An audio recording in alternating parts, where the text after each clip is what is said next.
Hello friends, നമുക്കിന്നൊരു 1 kg wait വരുന്ന pistachio കേക്കിൻ്റെ ഐസിങ്ങും ഡെക്കറേഷനും നോക്കിയാലോ.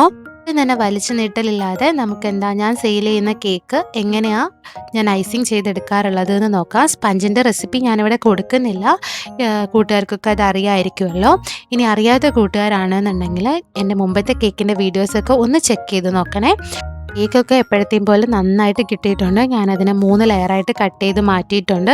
പിന്നെ നമുക്ക് വേണ്ടത് വെറ്റ് ചെയ്യാനുള്ള സിറപ്പാണ്. വെറ്റ് ചെയ്യാനുള്ള സിറപ്പ് ഞാൻ പാലും വിപ്പിംഗ് ക്രീമും ആണ് എടുത്തിട്ടുള്ളത്. പാല് തിളപ്പിച്ച് തണുപ്പിച്ച പാലിലേക്ക് കുറച്ച് വിപ്പിംഗ് ക്രീമും അതേപോലെ കണ്ടൻസ്ഡ് മിൽക്കും പിന്നെ നമ്മുടെ പിസ്താഷ്യോയുടെ എസൻസ് ആ മിക്സും ആണ് ഞാനിവിടെ ആഡ് ചെയ്ത് കൊടുത്തിരിക്കുന്നത്. പിന്നെ ഞാൻ കുറച്ച് പിസ്ത എടുത്തിട്ടുണ്ട്, കുറച്ച് ചോക്ലേറ്റ് എടുത്തിട്ടുണ്ട്, അതായത് നമ്മുടെ choco chips, white choco chips എടുത്തിട്ടുണ്ട്. അതേപോലെ നമ്മുടെ ക്രീം, ഇതൊക്കെ കേട്ടോ ഞാൻ ഫില്ലിംഗ് ആയിട്ട് കൊടുക്കുന്നത്. സമയങ്ങളിൽ നമ്മുടെ പിസ്ത മിക്സ് ക്രീമിനകത്തോട്ട് മൊത്തത്തിലായിട്ട് ചേർത്ത് കൊടുത്തിട്ട് എടുക്കാറാണുള്ളത്. പക്ഷേ ഇത്തവണ നിങ്ങളെ കാണിക്കുന്നത് അങ്ങനെയല്ല. ഞാൻ നമ്മുടെ ക്രീം, ബീറ്റ് ചെയ്ത് വെച്ച ക്രീം മിക്സ് ആദ്യം ചേർക്കാതെ തന്നെ നമ്മുടെ കേക്കിലോട്ട് വെച്ച് കൊടുക്കുക. അതിനുശേഷം അതിൻ്റെ പുറത്ത് ഒരു 2-3 ഡ്രോപ്സ് ആഡ് ചെയ്ത് കൊടുക്കുകയാണ് കേട്ടോ ചെയ്യാറുള്ളത്. കൂട്ടുകാർക്ക് 2 രീതിയിലും എന്ത് ചെയ്യാം, ക്രീം അപ്ലൈ ചെയ്ത് കൊടുക്കാം. അതിനുശേഷം ഞാൻ നല്ല രീതിയിൽ തന്നെ നമ്മുടെ ചോക്ലേറ്റ് ഗനാഷും അതിൻ്റെ പുറത്തേക്ക് നമ്മുടെ ചോക്കോ ചിപ്സും ഇതൊക്കെ ഞാൻ നല്ലപോലെ ആഡ് ചെയ്ത് കൊടുക്കുന്നുണ്ട്.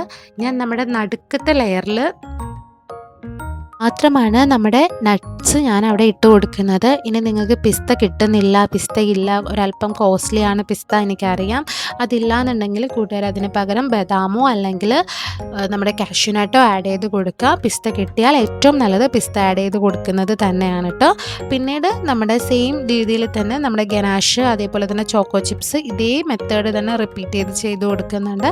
എന്നിട്ട് കംപ്ലീറ്റ് ആയിട്ട് ക്രം കോട്ട് ചെയ്തിട്ട് ഞാൻ ലാസ്റ്റ് മൊത്തത്തിൽ ഫൈനൽ കോട്ടിങ് ചെയ്തെടുക്കുകയാണ് കേട്ടോ. പിന്നെ കൂട്ടുകാർ കേക്കിൻ്റെ സ്പഞ്ച് ചെയ്യുന്ന സമയത്ത് ഞാനൊരു ചെറിയ ടിപ്പും കൂടെ പറഞ്ഞു തരാം. പഞ്ചസാര ഞാൻ പൊതുവേ കേക്ക് ചെയ്യാൻ സമയത്ത് മുട്ടയുടെ കൂടെ പൊടിക്കാത്ത പഞ്ചസാരയാണ് ചേർക്കാറ്. പക്ഷേ ഈ കേക്കിൽ ഞാൻ പഞ്ചസാര പൊടിച്ച് ചേർക്കും. അതിൻ്റെ കൂടെ പൊടിക്കുന്ന സമയത്ത് ഒരു ഏലക്കായും കൂടെ ഞാൻ അതിൻ്റെ കൂടെ ആഡ് ചെയ്ത് കൊടുക്കും കേട്ടോ. നമ്മുടെ കേക്കിന് അത് നല്ലൊരു ഫ്ലേവർ തരും, നല്ലൊരു ടേസ്റ്റ് നമുക്ക് കിട്ടും. അങ്ങനെ ട്രൈ ചെയ്ത് നോക്കിയിട്ടില്ലാത്ത കൂട്ടുകാരുണ്ടെന്നുണ്ടെങ്കിൽ ഉറപ്പായിട്ടും ട്രൈ ചെയ്ത് നോക്കണേ.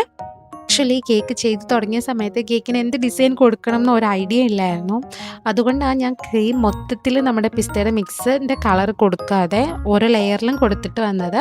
അപ്പം ഫൈനലി ഞാൻ ഈ ഒരു രീതിയിൽ ചെയ്യാമെന്ന് വിചാരിച്ചിട്ട് ഞങ്ങളോട് ഒരു ചെറിയൊരു ടോപ്പറൊക്കെ വെച്ച് കൊടുക്കുന്നുണ്ട്. ഒരു മോളുടെ ബർത്ത്ഡേക്കുള്ള കേക്കാണ്, സോ അവിടെ ഒരു കുഞ്ഞ് ടോപ്പറൊക്കെ ഞാൻ സൈഡിൽ വെച്ച് കൊടുക്കുന്നുണ്ട്. അപ്പോൾ ഈ ടോപ്പറൊക്കെ നമുക്ക് അത്യാവശ്യം കുറഞ്ഞ വിലയ്ക്ക് തന്നെ കുറേ അധികം അതായത് ഇതുപോലെയുള്ള ഫോട്ടോസുള്ള പ്രിൻ്റ് നമുക്ക് ഒരുമിച്ച് വാങ്ങിക്കാൻ കിട്ടും കടകളിൽ, കേക്കിൻ്റെ ഷോപ്പിൽ. ഞാൻ അങ്ങനെ എടുത്തതാണ്. കൂട്ടുകാർക്കും ഈ ഒരു ഡിസൈനും എൻ്റെ ഈ ഒരു ചെറിയ വീഡിയോ ഇഷ്ടപ്പെട്ടു എന്ന് വിചാരിക്കുന്നു. അപ്പോൾ എന്നെയും കൂടെ സപ്പോർട്ട് ചെയ്യാൻ ആരും മറന്നു പോകരുത്. അപ്പോൾ അത്രയേ ഉള്ളൂ. ആരും ഹാപ്പി ആയിട്ടിരിക്കാം. Bye bye.